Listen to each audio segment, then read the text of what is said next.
Yo, it's Guido coming at you with the Tactics Talk. Welcome back, guys. And today we've got a proc battle on Himmel's Procdorf. Really like this map quite a bit. Object 772, Tier 9 reward tank.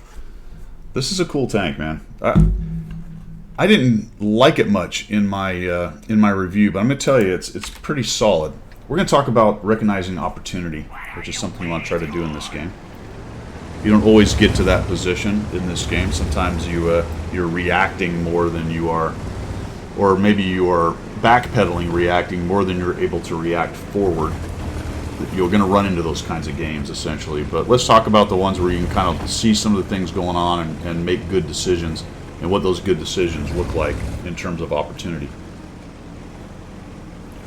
As a general rule, being forward and being in position to take advantage of the opportunity is a good thing.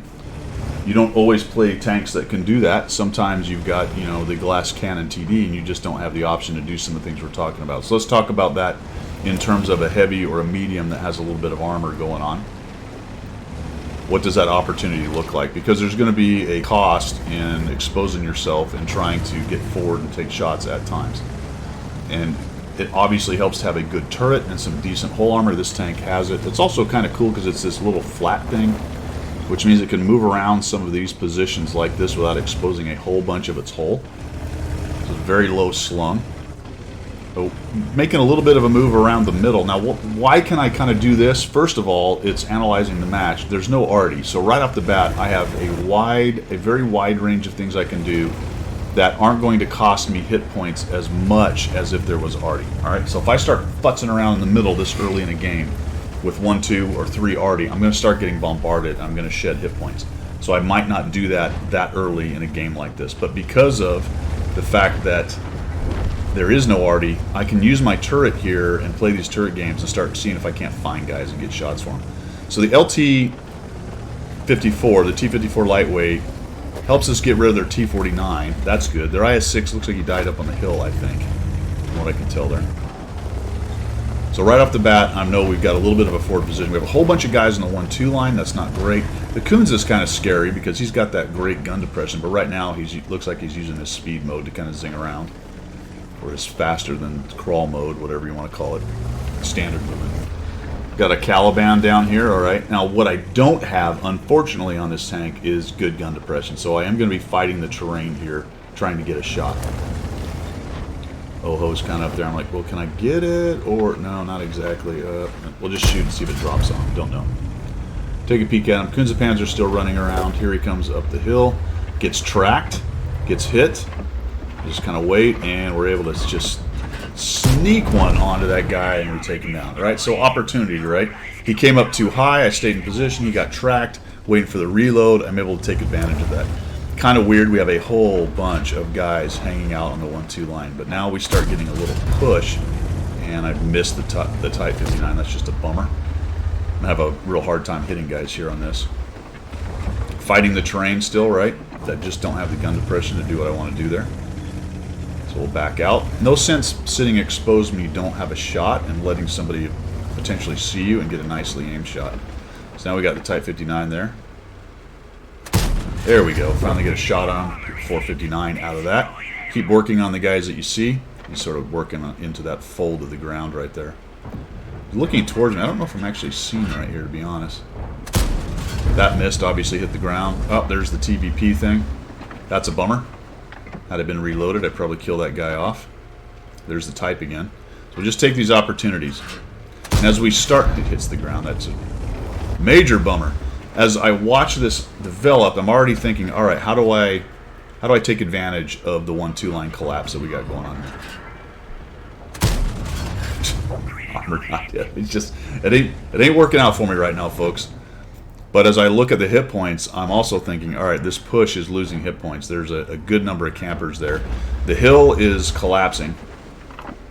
And this is where the big opportunity starts to come in. I'm looking at this and I go, all right, take a look at the map. Huge win going on here. It's 8-1. Work the middle. I'm doing okay with 1,000 damage, 697 assist. I have guys on the right side right there and a bunch of snipers. These are the dudes that are going to get at least right now, looked at quite a bit for taking shots. I have an opportunity now to just go blasting up the middle right here and see if I can't start getting assists and getting up underneath them. All right. I have the armor. I have the turret. We'll just shoot on the way there. Total miss. Huge dispersion. I do get spotted. All right. Fair enough. They see me. There's that guy. That's odd. Okay, we have an Phase 1 AFK. That did not help the enemy team in any way. We'll get a little outside. All right, Oho hit me. That's fine. I know he has a relatively long reload, so we'll take our shot. Oh, jeez, that sucked. We'll just keep going at him. We'll just come up here and like, whatever, Oho. No worries. We're starting to light these guys up. The assist is cranking up. We put a shot on him. I push in on these guys. Armor's holding up. Looking good. This guy's lit. He's making a runner. And I'm just amongst them, right? Shoot that guy. Here comes everybody else. I got 2,597. Just the opportunity to get in there, and I'm going to get thumped by this dude. He finally puts a hit on me. We're able to shut him down, and it's over, right? The complete collapse. I push in. I got 3,310 assists, 2,291 damage. Type 59 dice to those guys. All right, yes, it was an absolute romple stomp, but I think it serves a good purpose to take a look at something like that, because what I could have done was sit back on that hill and snipe, right? I could have, that was certainly something I could have done, and I think you would see a lot of people do that, hang out back there, and expect the lights or the mediums or somebody else to push up there. But knowing I had the armor, knowing they had relatively few guns and we had a bunch, the other thing is to look at the position of your team. Once I light something, it ain't going to last very long. So I just truck on in there. A little bit surprised by the Phase 1 on the cap. That's unfortunate for the enemy team. Probably one of the big reasons why they had such a hard time in there, plus the amount of camping that they were doing. So this is not me telling you that, you know, here's how you do a romple stomp and here's how you win every game. It's just the opportunity of, from that top ridge, to push in and gobble up a bunch of assists and crank up the experience and credits right there. In what was obviously going to be a win, but became a much better in terms of performance win for me because I took the opportunity to move forward. So look for those opportunities. Now, sometimes you go too early. This one was pretty obvious. That's why I wanted to show you that you can see all those different elements of what was required there coming together. The map control, the guys pushing, the ability to get up underneath them right here on this particular part of the map. It all came together for a pretty good result. But I could have just sat there and then I would have only done maybe 2,000 damage. And I certainly wouldn't have had 3,300 assists. So there you go. Take advantage of those opportunities when they are presented. That's all I've got. We will see ya.